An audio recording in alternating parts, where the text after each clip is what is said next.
মহাজাগতিক দূত, অদৃশ্য সত্তাদের অপার রহস্য, বাস্তবতা ও আধ্যাত্মিকতার সেতুবন্ধন। আসসালামু আলাইকুম প্রিয় দর্শক, আজ আপনি এবং আমরা একসাথে প্রবেশ করতে চলেছি এক মহিমান্বিত আধ্যাত্মিক ভুবনে, যেখানে বাস্তবতা আর অদৃশ্য জগৎ একে অপরের সঙ্গে জড়িয়ে আছে। এই ভুবনে আমরা এমন কিছু মহান সত্তার গল্প জানব, যারা আমাদের চোখে ধরা না দিলেও পুরো সৃষ্টি জগতের প্রতিটি স্পন্দনকে পরিচালনা করেন। তারা কেউ শুধু বার্তাবাহক নন, কেউ প্রকৃতির চাবিকাঠি, আবার কেউ কিয়ামতের ভয়াল সিংহাধারী। তাদের উপস্থিতি প্রতিটি মুহূর্তে আমাদের জীবনকে প্রভাবিত করে চলেছে, যদিও আমরা তা উপলব্ধি করতে পারি না। আজ আমরা সেই তিন প্রধান ফেরেশতার অলৌকিক ক্ষমতা, তাদের দায়িত্ব এবং তাদের সঙ্গে জড়িত কিছু চমকপ্রদ ঘটনার গভীরে ডুব দেব। ১. জিব্রাইল আলাইহিস সালাম, ওহীর বাহক, সত্যের আলোকিত পথ।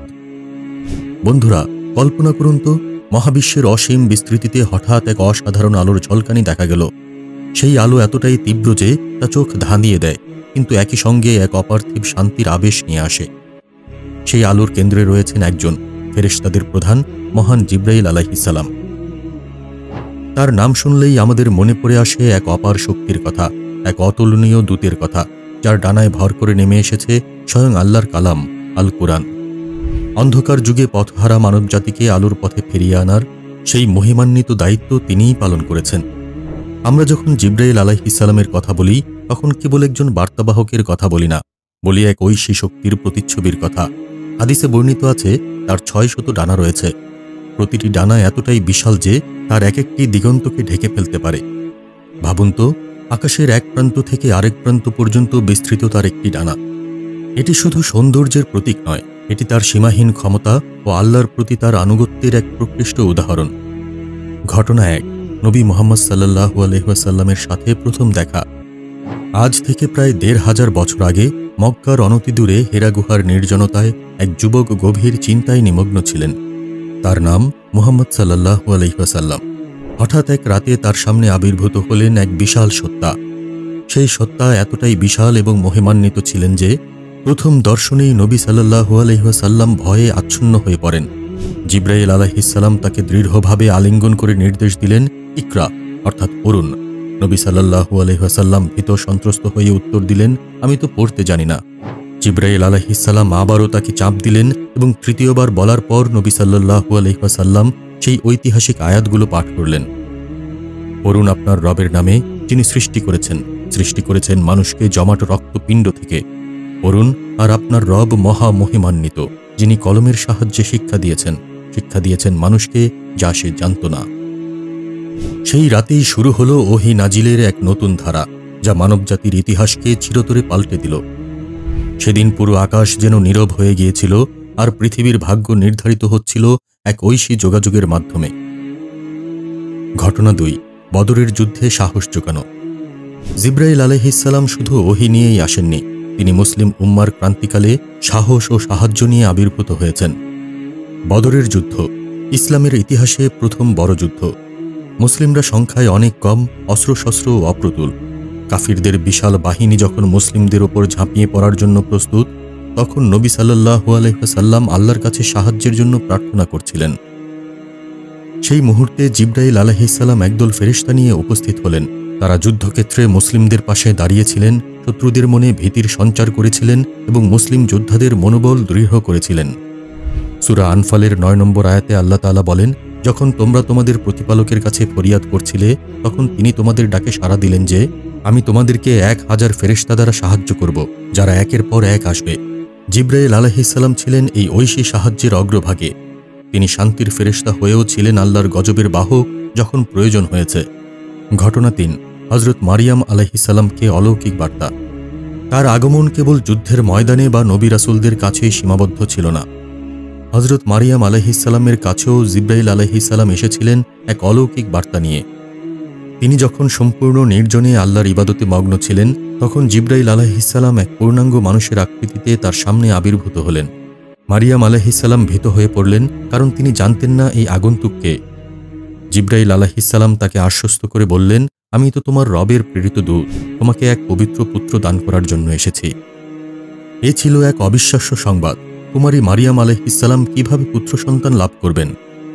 কিন্তু জিব্রাইল আলাইহিস সালাম স্পষ্ট করে দিলেন যে এটি আল্লাহর সিদ্ধান্ত, এ তো আমার রবের জন্য অতি সহজ।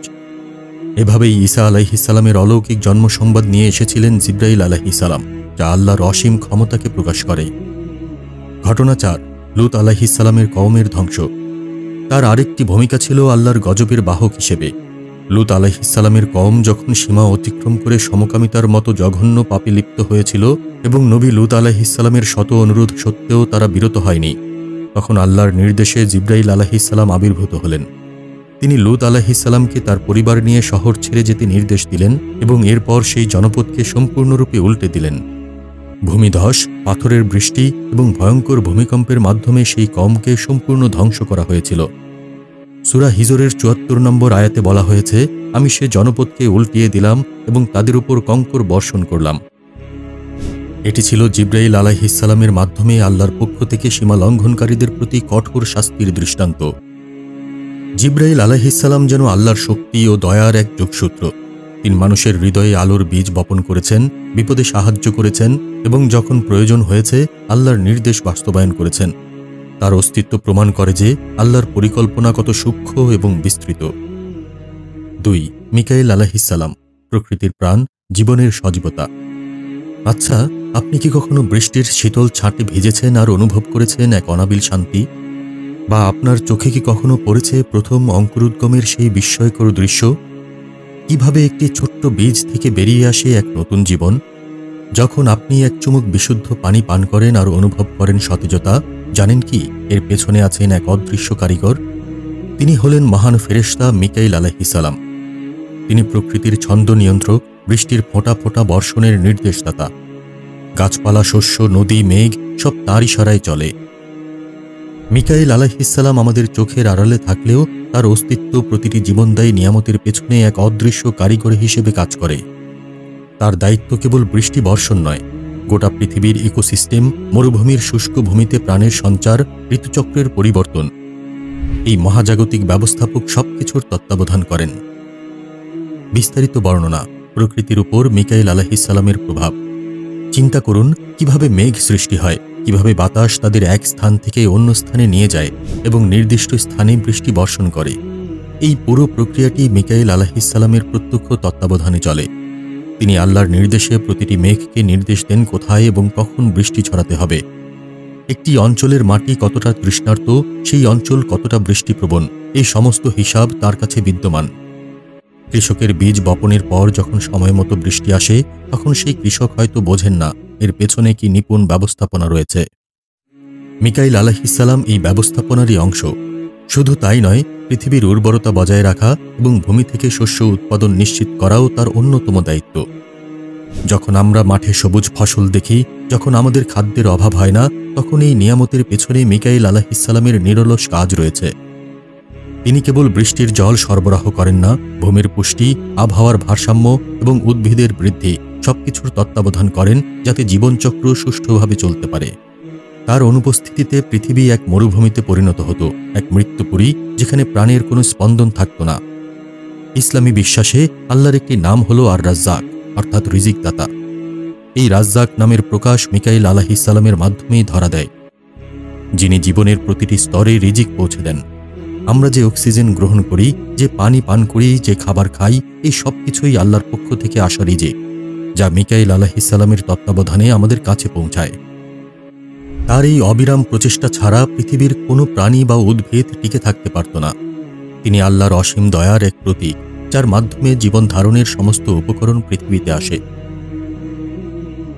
3, ইসরাফিল আলাইহিসসালাম, কিয়ামতের সিংহা, পুনরুত্থানের মহাবাণী। এবার আসুন এমন এক ফেরেশতার কথা বলি, যার একটি ফুৎকারে মহাবিশ্বের প্রতিটি স্পন্দন থমকে যাবে, যার আওয়াজে ভেঙে পড়বে পাহাড়, শুকিয়ে যাবে সমুদ্র, ছিন্ন ভিন্ন হয়ে যাবে আকাশ। শুধু আল্লাহ ব্যতীত কেউ অবশিষ্ট থাকবে না। তিনি হলেন সিংহাধারী ফেরেশতা ইসরাফিল আলাইহিসসালাম। তিনি আল্লাহর নির্দেশে সেই ভয়াল সিংহায় ফুঁক দেওয়ার জন্য হাজার হাজার বছর ধরে অপেক্ষা করে আছেন। সেই একটি ফুৎকারই সূচনা করবে কিয়ামতের। কুরআন ও হাদিস অনুযায়ী ইসরাফিল আলাইহিসসালাম সিংহায় 2টি ফুঁক দেবেন। প্রথম ফুঁক, প্রলয় ও ধ্বংস। যখন ইসরাফিল আলাইহিসসালাম প্রথম ফুঁক দেবেন, তখন এক ভয়াবহ কম্পন পুরো মহাবিশ্বকে গ্রাস করবে। সেই আওয়াজ এতটাই তীব্র হবে যে কোনো প্রাণী বা সৃষ্টি টিকে থাকতে পারবে না। পৃথিবী তার ভারসাম্য হারাবে, পাহাড়গুলো তুলার মতো উড়ে যাবে, সমুদ্রগুলো উত্তাল হয়ে যাবে এবং আগুন ধরে যাবে। আকাশ ফেটে যাবে, তারাগুলো খসে পড়বে এবং সূর্য ও চাঁদ তাদের আলো হারাবে। হাদিসে এসেছে, নবী সাল্লাল্লাহু আলাইহি ওয়াসাল্লাম বলেছেন, ইসরাফিল শিঙায় ফুঁক দেবেন আর আসমান ও জমিনের সকলে বেহুঁশ হয়ে পড়বে, আল্লাহ যাদেরকে ইচ্ছা করেন তারা ছাড়া। এটি হবে মহাজাগতিক ধ্বংসের এক চূড়ান্ত চিত্র, যেখানে বর্তমান জগতের সবকিছু বিলীন হয়ে যাবে। সেই সময়ে কেবল আল্লাহর সত্তা অবশিষ্ট থাকবে। এই ফুঁকের ফলে সকল প্রাণী ও জিন তাদের জীবন হারাবে। দ্বিতীয় ফুঁক, পুনরুত্থান ও হিসাবের দিন। এরপর আল্লাহর নির্দেশে ইসরাফিল আলাইহিস সালাম দ্বিতীয়বার শিঙায় ফুঁক দেবেন। এই ফুঁক হবে পুনরুত্থানের মহাবাণী। সেই আওয়াজের সাথে সাথে মৃতেরা তাদের কবর থেকে উঠে দাঁড়াবে। তারা এক বিশাল ময়দানে সমবেত হবে, যেখানে তাদের প্রত্যেকের জীবনের হিসাব নেওয়া হবে। কল্পনা করুন তো, কি অবিশ্বাস্য দৃশ্য হবে সেটি। যুগ যুগ ধরে মাটির নিচে শুয়ে থাকা অগণিত মানুষ আবার জীবিত হয়ে উঠছে। সূরা ইয়াসিনের 51 নম্বর আয়াতে আল্লাহ বলেন, আর শিঙায় ফুঁক দেওয়া হবে, তখন তারা কবর থেকে তাদের রবের দিকে দ্রুত গতিতে ছুটবে।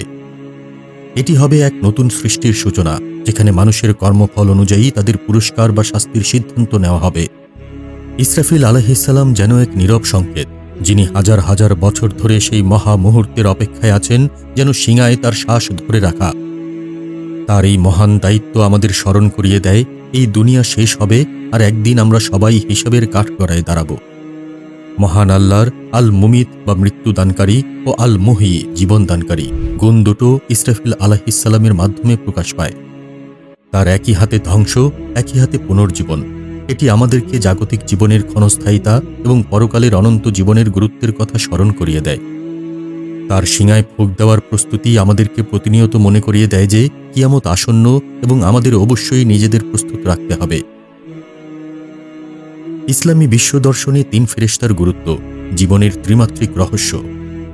প্রিয় দর্শক, জিবরাইল আলাইহিস সালাম এনে দিয়েছেন আল্লাহর বার্তা, মিকাইল আলাইহিস সালাম দিয়েছেন জীবনের উপকরণ, আর ইসরাফিল আলাইহিস সালাম জানিয়ে দিচ্ছেন চূড়ান্ত পরিণতির ঘণ্টাধ্বনি।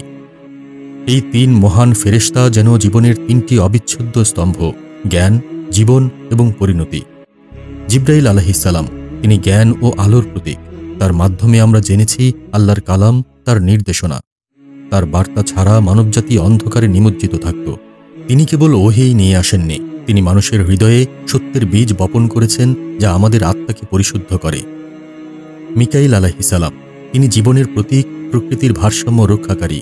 তার তত্ত্বাবধানেই পৃথিবী সজীব থাকে, আমাদের জীবন ধারণের জন্য প্রয়োজনীয় সবকিছু সরবরাহ করা হয়। তিনি আল্লাহর রিজিকদাতা গুণের প্রকাশ, যা আমাদের প্রতি আল্লাহর অসীম দয়ার কথা স্মরণ করিয়ে দেয়। ইসরাফিল আলাইহিস সালাম, তিনি পরিণতি ও হিসাবের দিনের প্রতীক। তার মাধ্যমে আমরা জানতে পারি যে এই দুনিয়ার জীবন ক্ষণস্থায়ী এবং একদিন আমাদের সবাইকে আল্লাহর কাছে ফিরে যেতে হবে। তিনি আমাদের পরকালের জন্য প্রস্তুত হওয়ার এবং পৃথিবীতে ন্যায় ও সত্যের পথে চলার গুরুত্ব স্মরণ করিয়ে দেন। তাদের গল্প আমাদের শুধু জানায় না, আমাদের ঈমানকে এক গভীর বোধে জাগ্রত করে।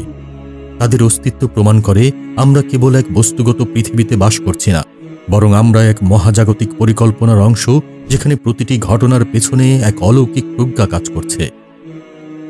এই ফেরেশতারা আল্লাহর অসীম ক্ষমতা ও ব্যবস্থাপনার জীবন্ত নিদর্শন।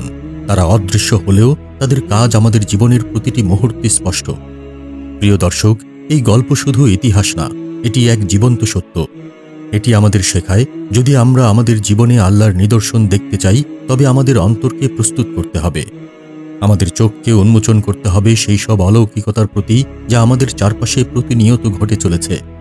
আমরা শ্বাস নিচ্ছি, বৃষ্টি নামছে, দিন রাত পরিবর্তিত হচ্ছে।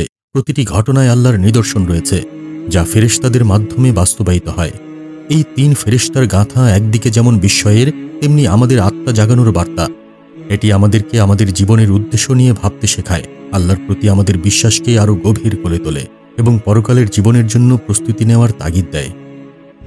আপনার হৃদয়ে যদি তাদের স্মৃতি, তাদের দায়িত্ব, কিছু অনুভূতি জাগায়, তবে নিচে লিখে জানান।